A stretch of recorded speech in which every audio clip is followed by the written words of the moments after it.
kanatti heerun. Itti haadeen. Akka obboleessattiin si maa beekatu. Nama akka isaan harkattu kana. Jaartii lamanii danda'a. Amma ati jaartii lamanii danda'a hayi. Siitu enerjii itti guutare.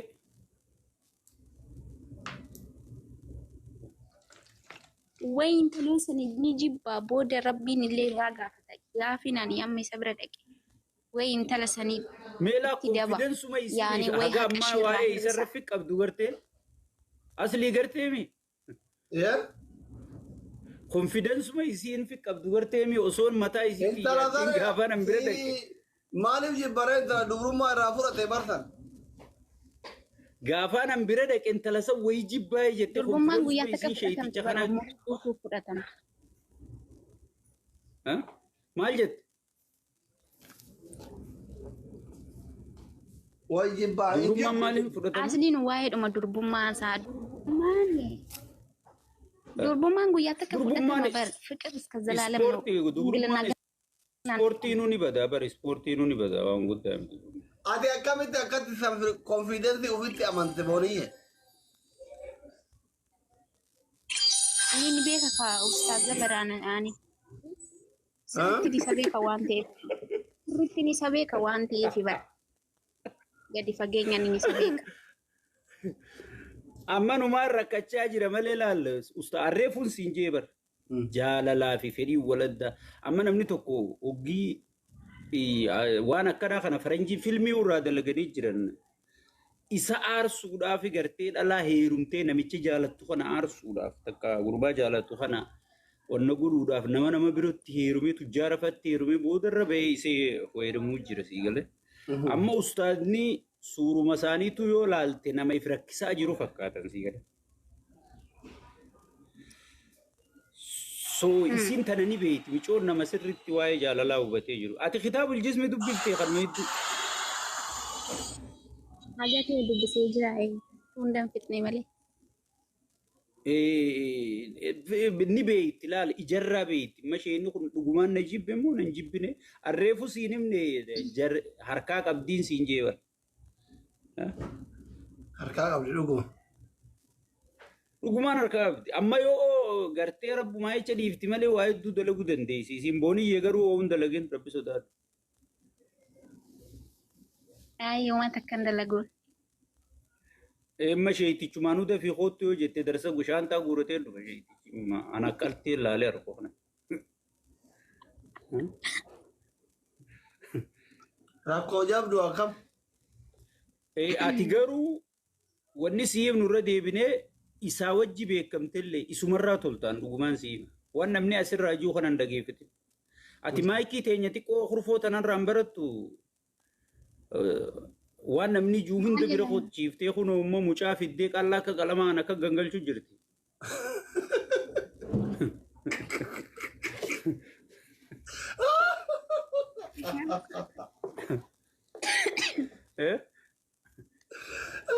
Silaa yoo naatullee isheetichi irratti baatee gangalchitu. Silaa qallaa akka bar jarri nuu qaqalluma akka waliiti barsi. Aboo uummanni kun iyyee wal fuudhuun qaban jedhee bar didan. Didan namni kan akkaayyoo qabaachuu qaba booniyye ati maaltu jiruu ta'e keessa maaltu namaa galcha sii galee haadha abbaan keetu harka sii dha'uu qaban malee du'aamu sii godhuu qaban malee jireenya sii wajji jiraataa mi. Ani bara akkasiin jedha jireenya kan hin jiraadhu waan akkan hin beeku waanaa jedhee jira bara. Amma ati wanniin akka obboleessa tokko si kadhadhu rabbi sodaannuuti. Ustaada amma darsan guurachiisinii atummaan itti dhaqe rabbii ji.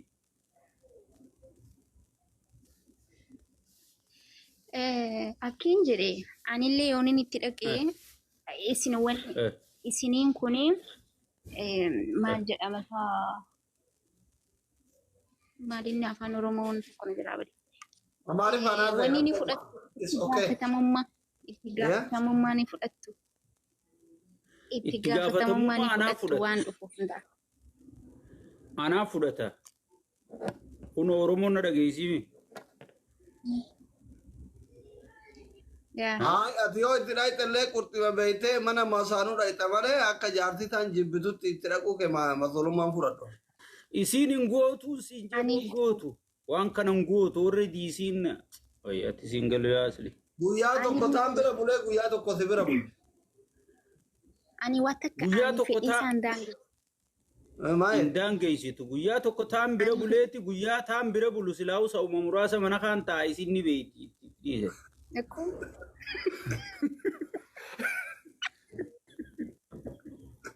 ani fedhii isaan daangeessu bara.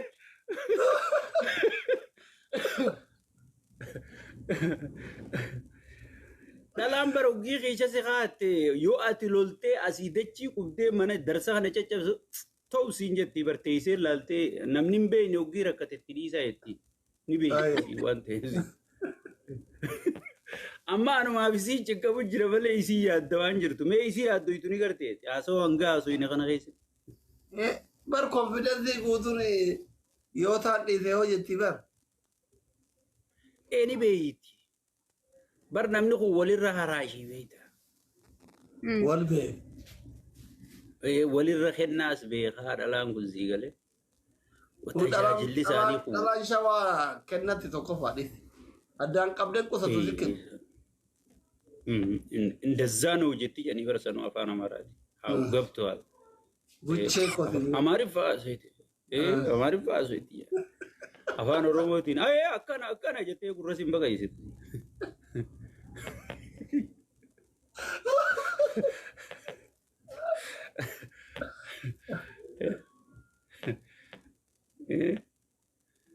ሶ Amma boolii ati osoo. itti gaafatamummaa naa fudhataan si Rutte sheekuma guddaa kanan gidee miira keessa galte haadhoo koo saree koo jettaanii.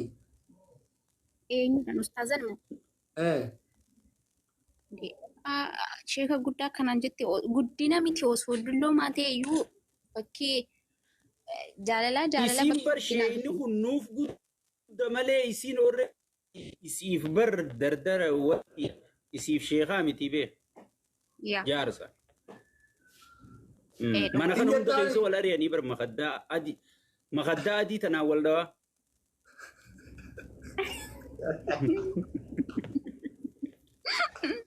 Anji akkamitti nama sheekaa guddaa kanaan saree koo jettaan hin saalfattu.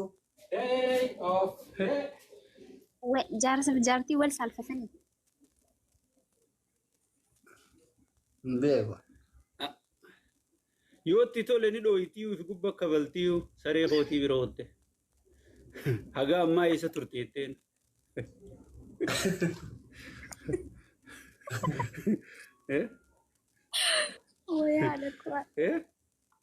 Amma boonii yaatti ustaazatti deemuu yaada qabdaare sheekaa masolummaa afuratu waan hundaa danda'u.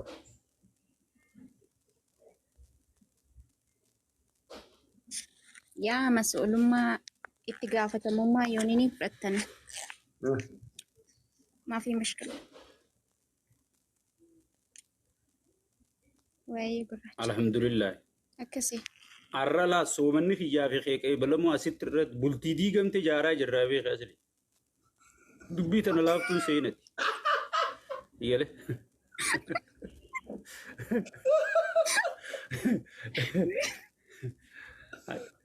Fooyyetti laayifii hunda dhiisee soomana kana kaniin takkan dubbatiin salaatu jira seeteeti.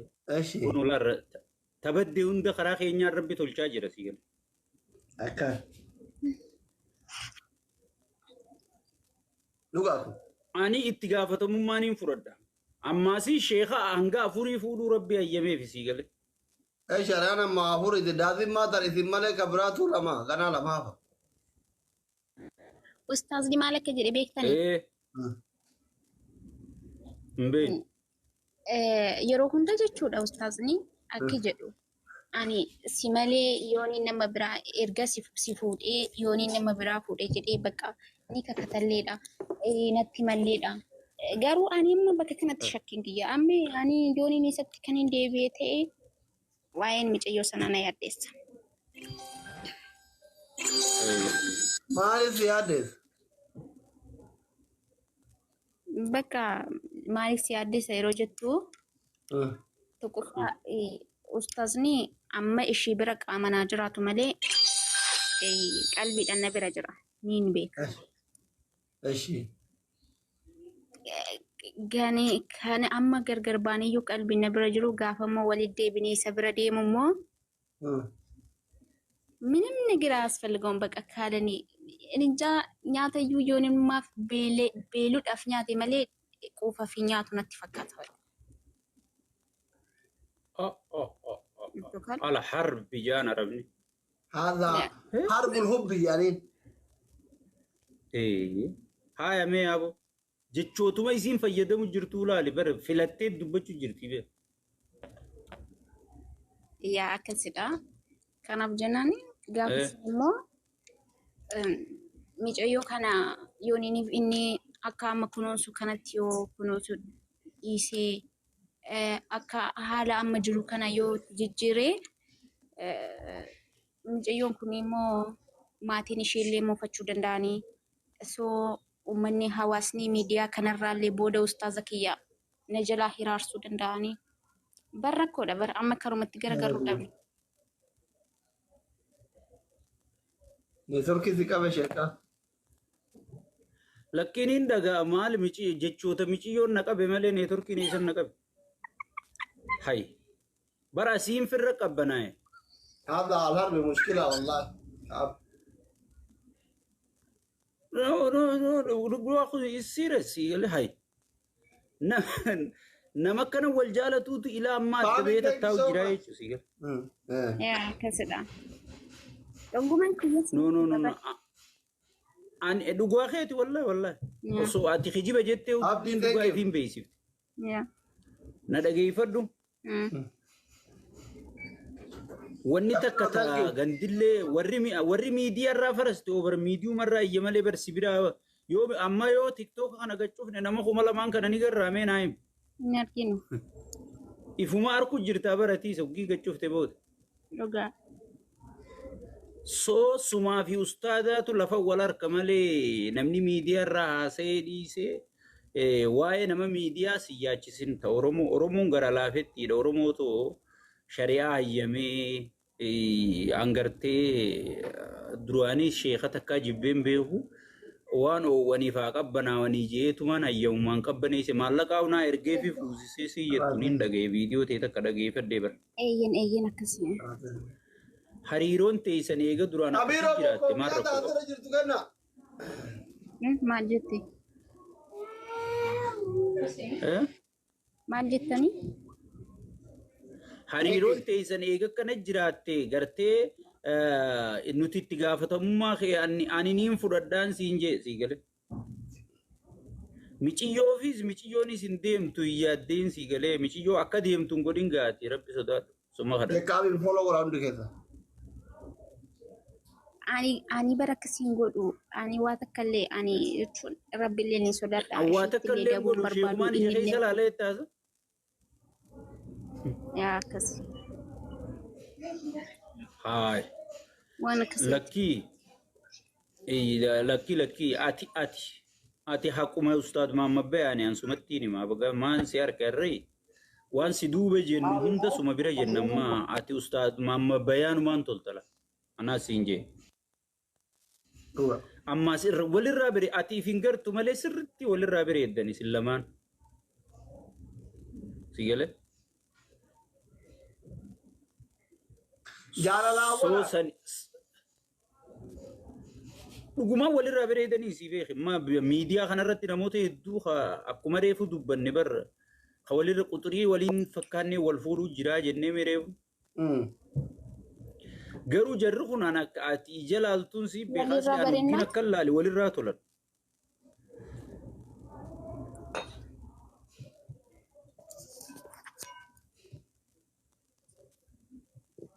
Boniye way godaa jirti obsi wayye maal jettani mee walirraa bareeddan jettani sirba kee kasiiba isa dhageeffatte boniye na nargitu onne nama dawte nargitu ko irsane sirba kee isa dhageeffatte sirba siiba isa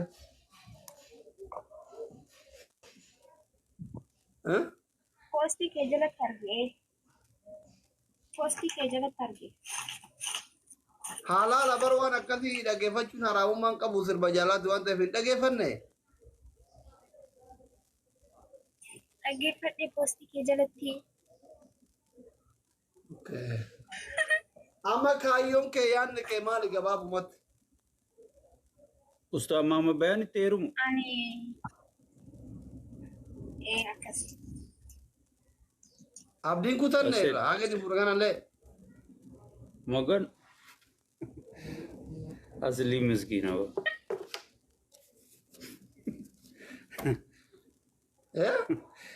Saga ati mammaa isaa argee tokko dhageesseeti.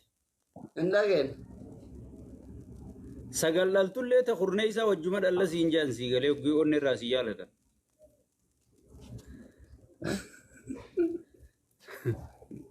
Kanaafuu isin mama bayaan tagalillee kurnafaan tama kurnafarratti kama booniyyee. Boniyyeen jaartu maar argeeti. Cii jettee ciri jettus boniyyeen hargumarraa bireetti.